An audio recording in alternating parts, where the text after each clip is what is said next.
The sound started before sunrise. Thwack, thwack, thwack. Every single morning, Sora Kanda woke up to that same rhythm. It was the sound of a badminton racket slicing through the quiet dawn air, coming from the rooftop across the alley.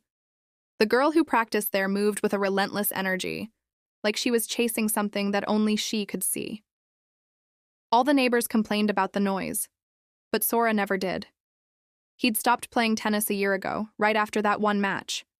His old racket was still under his bed, its strings loose, but the guilt he felt was tighter than ever. Today, the sky over Minami Bay was a hazy, milky white.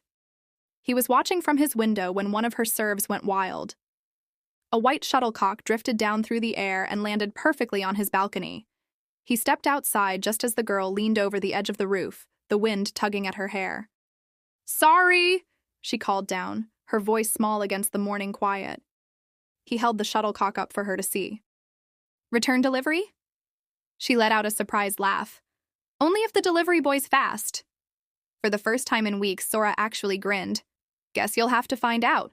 She climbed down the narrow rooftop ladder, still dressed in her practice gear, a simple hoodie, a taped wrist, and eyes that were incredibly bright. Up close, she smelled faintly of sea salt and effort. "Reina Morikawa," she said, catching her breath. "I'm a transfer student. I'm just renting the place upstairs."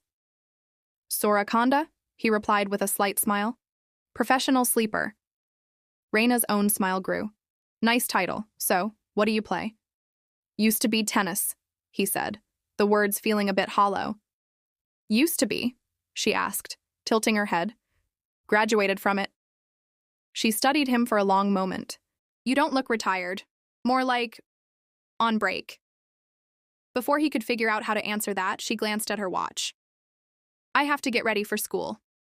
Thanks for the save, Kanda-kun. Call me Sora."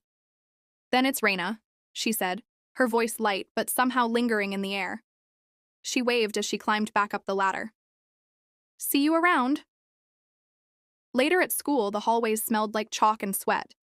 As Sora walked past the tennis courts, the familiar thump of balls hitting strings felt like a strange echo from his past. His old doubles partner, Daichi Hino, spotted him and jogged over, his grin as sharp as ever. "Coach wants you back," Daichi said, straight to the point. "We've got qualifiers coming up soon. Don't make me beg, man." Sora just shook his head. "You've got plenty of other players. But you're still the best one I know." That should have felt good to hear. It didn't. He mumbled something about being done with it all and walked away, leaving before the ache behind his ribs could fully form into words. After classes, he found himself wandering toward the gym. He told himself he was just passing through, but then he heard it, that now familiar thwack of a shuttlecock. He followed the sound. Inside, Reina was training, all by herself. Her steps were crisp, her movements fluid as sunlight cut across the polished floor. Every single swing carried a powerful intent. Every drop shot was a whisper of perfect control. She looked so alive in a way that made him forget all the noise in his own head. But then, she winced, pressing a hand to her lower back where a piece of athletic tape had started to loosen. Still, she just smiled to herself, reset her stance, and kept going. Sora almost stepped forward. He almost asked if she was okay. Instead, he just found himself smiling, a quiet, almost guilty kind of smile, and he left without a word. That night, the ocean wind rattled his bedroom window. The house was quiet except for the sound of his mother washing dishes downstairs.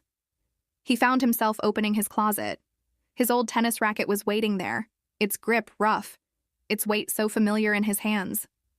When he plucked the strings, they made a dull, tired sound, like a memory begging to breathe again.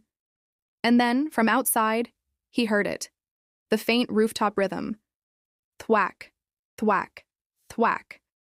Sora leaned against the window, watching Reina's silhouette practicing under the dim glow of a streetlight, late into the night. Seeing her determination pulled something warm and painful from the place where he'd buried it deep inside. He whispered to himself, the words both a promise and a prayer. Maybe one more match wouldn't hurt.